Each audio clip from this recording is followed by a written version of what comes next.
In Assassin's Creed Valhalla, one of the quests you get fairly early on in the game after arriving in England is to seat a king on the Mercian throne, with the help of another Viking clan, the Ragnarssons. Now while this might sound like an easy task, it also means that Eivor has to unseat the current king of Mercia, one King Burgred. Hey everyone, what's going on? Christopher the video game historian here, and this week's video I am taking a look at the 9th century Mercian king, Burgred, who is seen early on in Assassin's Creed Valhalla. Now if you haven't played the game yet, spoilers ahead for the Kingsman Saga questline, which is given to you fairly early on in the game.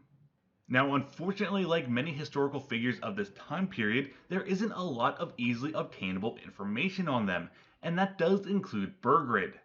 Now what we do know of him is that he reigned Mercia for a decently long time, from 852 to 874 CE, and is regarded as the last independent king of Mercia. However, despite his long reign and answering to no one, Burgred's reign was plagued with Viking raids and invasions, basically from the moment he rose to the throne. Around 852 or 853 CE, shortly after Burgred became king, he was forced to ally himself and his kingdom with that of Wessex and King Ceolwulf in order to fend off the Welsh invasion from the north.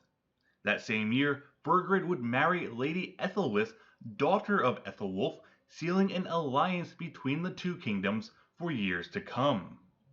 After defeating the Welsh and holding them at bay, Mercia would see a short period of peace until the invasion of the Great Heathen Army, also known as the Viking Great Army, composed of Norwegian, Dane, and Swedish Vikings, looking to raid and conquer the four kingdoms of England around 865 CE.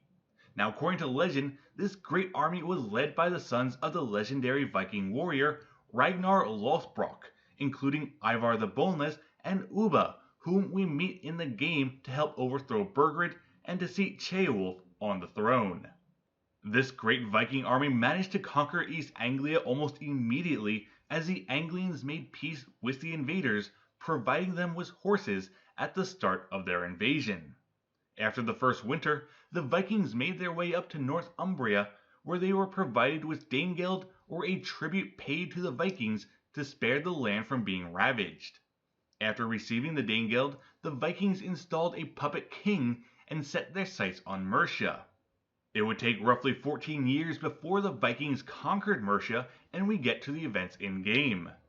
Just like in Assassin's Creed Valhalla, the Viking raiders would capture the town of Repton and eventually drive Burgred from his throne in Tamsworth. Now while the Viking army arrived in England in 865 CE, they wouldn't arrive in Mercia for another 3 years, and in 868 Burgred turned to his two brothers-in-law, Alfred and Ethelred, to help in fighting against the Vikings. Despite them sending an army to Mercia to help, the Wessex soldiers along with the Mercian soldiers saw very little fighting, if any at all, as Burgred managed to pay the Vikings off to restore peace in his kingdom.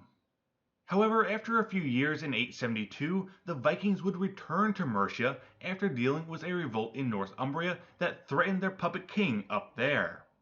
By 874, they had captured the small town of Repton and began their march towards Tamsworth and to King Burgred. With the Viking threat nearing his doorstep, Burgred fled from his city and from England, exiling himself to Rome, where he spent the rest of his days.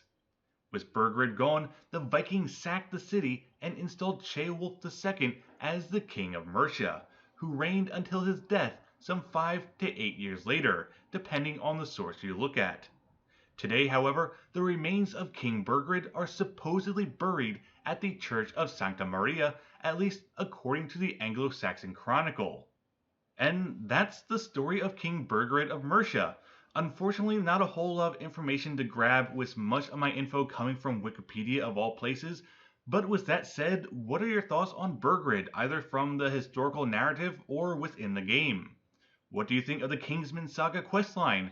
And who was more interesting of a character, Eivor the Boneless or Ubba? Let me know in the comments below, and if you enjoyed this video, please let me know by leaving a like and subscribing to my channel. Also, don't forget to follow me on Twitter, and until next time, I'll see you all in Valhalla.